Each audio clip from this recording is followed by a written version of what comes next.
Hi guys, magandang araw po sa lahat. It's all over the news na guys. Meron na pong announcement mula po sa ating Department of Migrant Workers.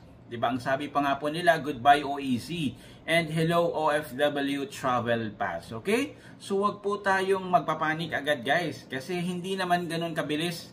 'Di ba? Yung transition niyaan, 'di ba? Dapat meron pong coordination ng ating DMW at ang ating Bureau of Immigration, 'di ba? Ayusin muna ng DMW yung mga technical problem pa ng mobile app na 'yan, ng OFW Travel Pass, 'di ba? Before po nila ipa-implement kasi mahirap po 'yan ipa-implement basta-basta kapag marami pa pong problema. Okay? So, ang purpose po natin on today's vlog ay turuan ko po kayo kung paano po ako nakapag-generate ng OFW Travel Pass. Okay? Una, lilinawin po natin, ito pong OFW Travel Pass ay applicable lamang po para sa mga balik manggagawa. Okay? Ulitin po natin, ang balik manggagawa po ay yaon pong mga OFW, di ba? Na uwi po ng Pilipinas at babalik po sa kanilang dating company, dating employer, dating sponsor. Babalik po sa kanilang dating job site, di ba? With the same job or the same position. So kung kayo po ay OFW currently na sa ibang bansa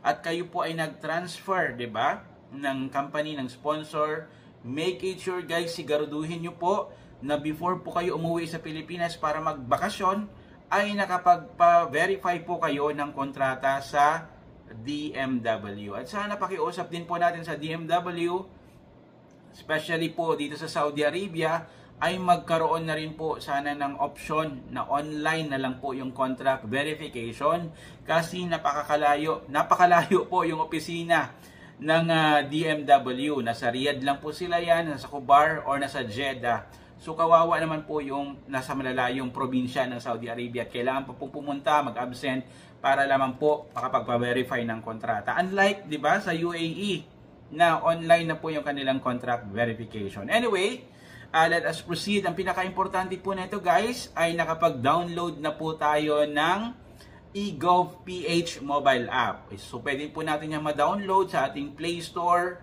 or sa ating App Store, 'di ba? In my case, meron na po ako na eGovPH app kasi yan po yung ginagamit din natin, 'di ba? Pag tayo po uwi at mag-register sa e-travel. Okay, napakasimple lamang guys.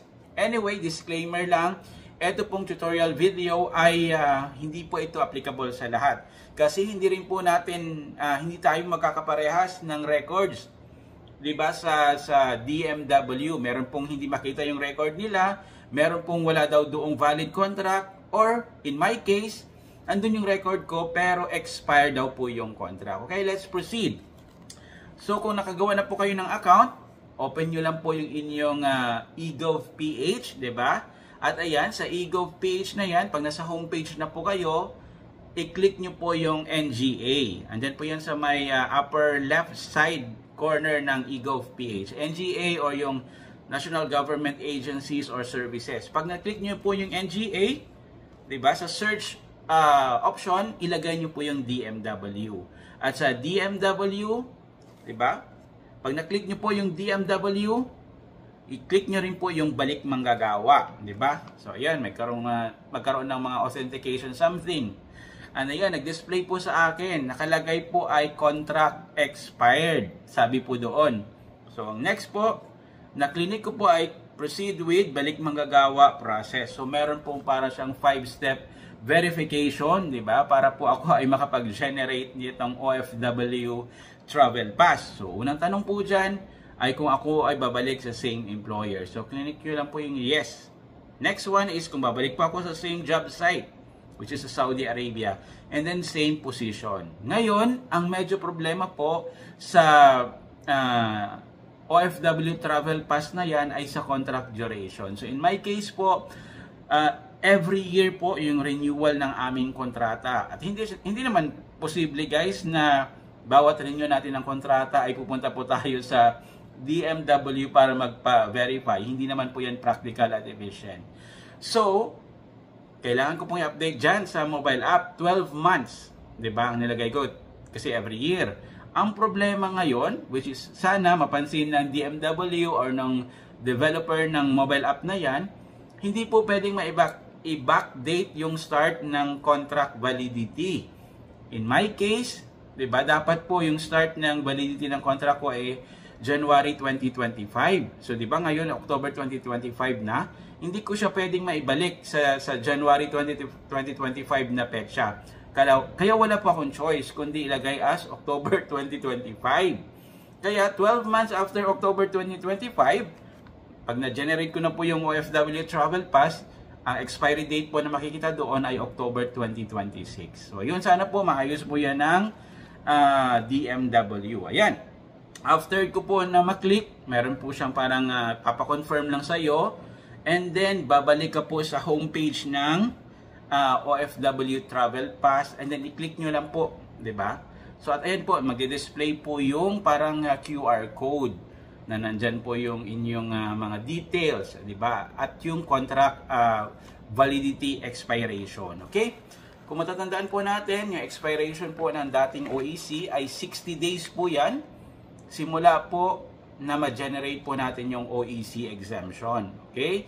Pero itong OFW Travel Pass, pagkakatanda ko po, nung nilaunch po nila dito, ang sabi po nila, ang validity po neto ay until, di ba, your contract duration. So as long as valid pa po yung inyong kontrata, ay magagamit nyo po yung OFW Travel Pass na yan. So ayun lamang po guys, ang bottom line po neto guys, although working po yung OFW Travel Pass, pwede po nating ma-access sa ngayon, ay hindi pa rin naman po natin yan magagamit. Mag-antay po tayo ng official announcement, of course, mula sa Bureau of Immigration. Kung kailan po nila tatanggapin itong OFW Travel Pass as official document, 'di ba? As exit clearance ng mga OFW na balik manggagawa or returning to the same employer. At isa pa pong problema dito ay what about doon sa terminal fee refund?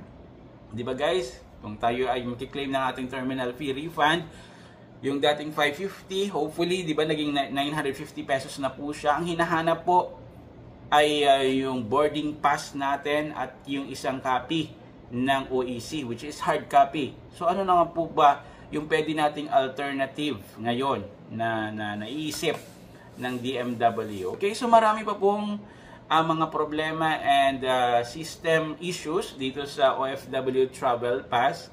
So make it sure guys na kayo ay naka-follow, naka-subscribe sa ating mga official social media accounts sa YouTube, sa TikTok, sa Facebook page for more updates. Okay, marami pong salamat. Just in case may mga questions po kayo, reactions, comments, suggestions, ilagay nyo lang po yan sa ating video, sa description, sa comment section ng ating video, di ba? Marami pong salamat guys. Always stay safe and God bless.